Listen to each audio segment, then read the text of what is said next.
السلام علیکم ورحمۃ اللہ وبرکاتہ۔ بسم اللہ والحمد للہ والصلاۃ والسلام علی رسول اللہ وبعد۔ میرے مسلمان بھائیوں اور بہنوں، میں جب اسکلز فاؤنڈیشن کے لیے ڈونیشن کی دعوت دیتی ہوں، من ذا الذی یقرض اللہ قرضا حسنا کی صدا لگاتی ہوں، تو کہیں سے سوال آتا ہے کہ اسکلز فاؤنڈیشن ہی کیوں، جب کہ یہ تو نام ہی انگلش ہے۔ ہم نے تو آج تک جتنے بھی دینی اداروں کے نام سنے وہ اردو یا عربک ہوتے ہیں، تو یہ انگریزوں کے ایجنڈوں کے لیے ہم کیوں پیسے دیں؟ اور پھر صدقہ یا زکوٰۃ وہ تو غریب لوگوں کا حق ہے، اداروں کا نہیں۔ اس سے پہلے کہ میں آپ کو دلائل دوں کہ اسکلز فاؤنڈیشن کو زکوٰۃ میں سے بھی دیا جا سکتا ہے، میں یہ کہنا چاہتی ہوں کہ انگلش زبان یا انگلش نام یہ کوئی عیب یا عار نہیں۔ اس وقت عربی زبان کے بعد جو دنیا کی دوسری اہم زبان ہے وہ انگلش ہے، اور اس پر صرف کفار کی یا اغیار کی اجارہ داری نہیں۔ ہم مسلمان اس کے اہل ہیں، عربی کے ہم اہل ہیں، انگلش کے ہم اہل ہیں۔ دنیا کی وہ ساری زبانیں جو سمجھنے سمجھانے کے لیے بولی جاتی ہیں وہ سب اللہ کی تعریف، اس کی طرف بلانے کے لیے ہیں۔ رحمان کی عبادت قرآن کو پڑھانے اور بات کو سمجھانے کے لیے ہیں، اور ان پر سب سے زیادہ حق مسلمانوں کا ہے۔ یہی تو رحمان کے حقیقی بندے ہیں۔ الرحمن علم القرآن خلق الانسان علمہ البیان الشمس والقمر بحسبان والنجم والشجر یسجدان۔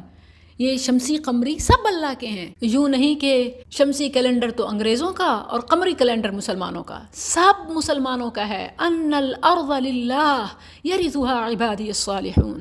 نام اغراض و مقاصد کو سمجھانے کے لیے ہوتا ہے۔ بیسیکلی اس ادارے کے نام کے پیچھے ہمارا جو موٹیو ہے وہ یہ کہ ایسی تعلیم نہیں جو رسمی ہو، جو ڈگری کی حد تک ہو، بلکہ وہ تعلیم جس کے ساتھ تربیت اور جس کے ساتھ صلاحیت و ہنر بھی پیدا ہو۔ اس ادارے سے پڑھ کر جانے والی بیٹیاں صرف سرٹیفکیٹس کے پیپر نہ لے کے جائیں، بلکہ وہ باپوں، بھائیوں، بیٹوں، خامدوں کے لیے دین و دنیا کے کاموں میں معاون ہوں۔ اللہ تعالیٰ نے قرآن میں جو زکوٰۃ کا حکم دیا وہ کیوں ہے؟ ہم تو یہ سمجھتے ہیں کہ صرف ایک حصہ ہے جو مخصوص جگہوں میں دینا ہے، حالانکہ اس میں کمانے کی، حاصل کرنے کی موٹیویشن ہے۔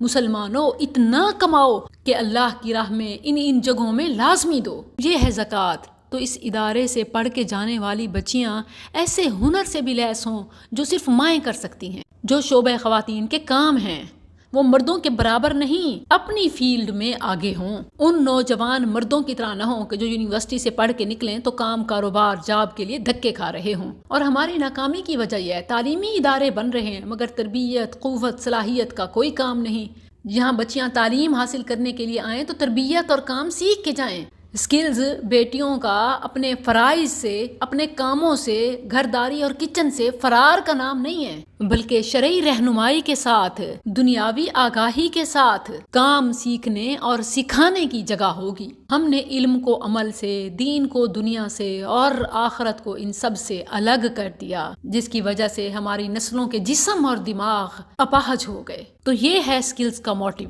انشاءاللہ، جس کی تعمیر پر ہم کام کر رہے ہیں اور آپ سے تعاون کے طلبگار ہیں۔ مجھے بتائیے کہ پورے پاکستان میں آپ کو بیٹیاں تو کیا، بیٹوں کا ایسا کوئی ادارہ ملتا ہے جہاں دین، دنیا، علم، تربیت، جہاں قوت و صلاحیت ہر ایک پر پراپر کام ہو؟ اور اس کے لیے سب سے پہلے میں نے خود ابتدا کی۔ اللہ کی راہ میں جو زمین الاٹ کی وہ 6 کنال کا رقبہ ہے، اور ظاہر ہے کہ اتنے سارے کام چھوٹی سی جگہ پہ تو ہوتے نہیں۔ میرے لیے بہت آسان تھا کہ میں کوئی مسجد، کوئی مدرسہ بناتی اور یہ سب خود سے کر لیتی، اپنی جیب سے، اللہ کے دیے ہوئے مال سے۔ لیکن میرا مقصد ایسا نہیں تھا، یہ آلریڈی بہت ہیں۔ میرا مقصد تو کمی کو پورا کرنا ہے، ایک گیپ کو فل کرنا ہے، جس کی ضرورت ہے وہ پیش کرنا ہے۔ اس لیے جہد مسلسل اور سب کے تعاون کی ضرورت ہے۔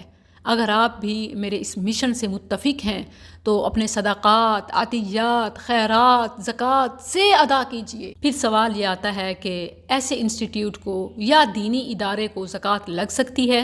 اس کا جواب ہم قرآن سے دیکھتے ہیں۔ سورہ التوبہ آیت 60 جو مصارف زکوٰۃ بتاتی ہے کہ زکوٰۃ کن کن جگہوں میں دینی ہے، ان کے علاوہ نہیں ہے۔ یہ کتنے اور کون کون سے ہیں؟ آیت نمبر 60 سورۃ التوبہ، انما الصدقات للفقراء، صدقات تو صرف فقیروں، والمساکین اور مسکینوں، والعاملین علیہا اور ان پر مقرر عاملوں، ورکرز جو زکوٰۃ جمع کرتے ہیں، اس ڈپارٹمنٹ میں کام کرتے ہیں، والمؤلفۃ قلوبہم اور ان کے لیے جن کے دلوں میں الفت ڈالنی مقصود ہو، یعنی وہ لوگ جو زیادہ مفلوق الحال تو نہیں ہیں لیکن اگر ان کی دل جوئی کے لیے ان پر زکوٰۃ میں سے خرچ کیا جائے تو اسلام کو فائدہ ہوگا، پھر خواہ وہ مسلمانوں میں ہوں یا غیر مسلموں میں۔ وفی الرقاب اور گردنیں چھڑانے میں، اس کا اول مصداق تو غلاموں کو خرید کر آزاد کرنا ہے۔ اب آج کل وہ نظام تو ہے نہیں، اہل علم مفسرین اس نتیجے پہ پہنچے ہیں کہ آج کل عدالتوں میں جو بے گناہ لوگ یا وہ گناہ گار جن کی شرعی سزا قید نہیں ہے مگر غیر شرعی قوانین کی وجہ سے وہ قید میں ہیں یا ناجائز مقدموں میں ناجائز جرمانے وہ بھرنے کے متحمل نہیں ہیں، تو ان کے جرمانے ادا کرنے اور جیلوں سے رہائی کے لیے وہ پھر رقاب کے تحت ان پر زکوٰۃ میں سے بھی خرچ کیا جا سکتا ہے۔ نمبر 6 والغارمین، وہ مقروض جو قرض ادا نہیں کر سکتے، یا کاروباری لوگ یا ذمہ دار جو کاروبار یا فصل برباد ہونے کی وجہ سے مقروض ہو گئے۔ اب اگر وہ اپنی جائیدادوں میں سے قرض ادا کریں تو خود فقیر ہو جائیں گے، اسی طرح وہ بھی جو اپنے جوگے تو ہیں، اپنے لائق ان کا مال ہے لیکن دوسروں کی انہوں نے ضمانتیں یا ادائیگیاں اپنے ذمے لی ہوئی تھیں وہ ادا نہیں کر سکتے، یہ ادا کریں تو خود کنگال ہو جائیں، تو ان کی مدد بھی والغارمین کے تحت کی جا سکتی ہے، یعنی قرض کی ادائیگی میں۔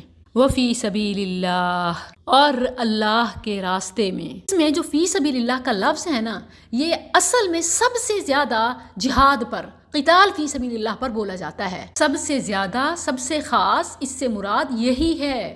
اگرچہ ہر نیکی فی سبیل اللہ ہے لیکن وہ کیٹیگریز الگ بتا دی گئی ہیں، جیسے فقراء، مساکین، عاملین، لوگوں کی جانیں چھڑوانا، قرض کی ادائیگی، اس کے بعد فی سبیل اللہ کا الگ ذکر آیا، یعنی یہ حقدار ہیں اور اس کے علاوہ جتنے نیکی کے کام ہیں وہ اس میں آتے ہیں۔ اگر یہ ترجمہ تفسیر ہو تب بھی اسکلز فاؤنڈیشن اس میں فال کرتا ہے، اس میں آتا ہے۔ اگر یہ فی سبیل اللہ نہیں ہے، یعنی امت کا یہ درد، امت کی تعلیم و تربیت اور جس کا فائدہ چند ایک لوگوں کو نہیں بلکہ ساری امت کو اور ہمیشہ تا قیامت ہو، تو اس کو کیسے اس میں سے نکالا جا سکتا ہے؟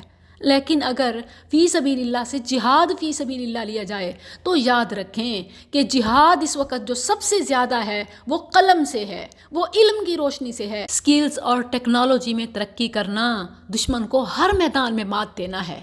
ایون میدانی جنگیں بھی، بارڈرز پر بھی، سرحدوں پر بھی ٹیکنالوجی میں ایڈوانس ہونے سے ہی مل سکتی ہیں، اور یہ سکلز کا موٹیو ہے۔ آج اسرائیل چھوٹے سے زمین کے حصے پر قبضہ کر کے، اپنا بھی نہیں ہے، قبضہ کر کے کس طرح سارے مسلم ممالک کو اپنے انگوٹھے تلے دبائے ہوئے ہے۔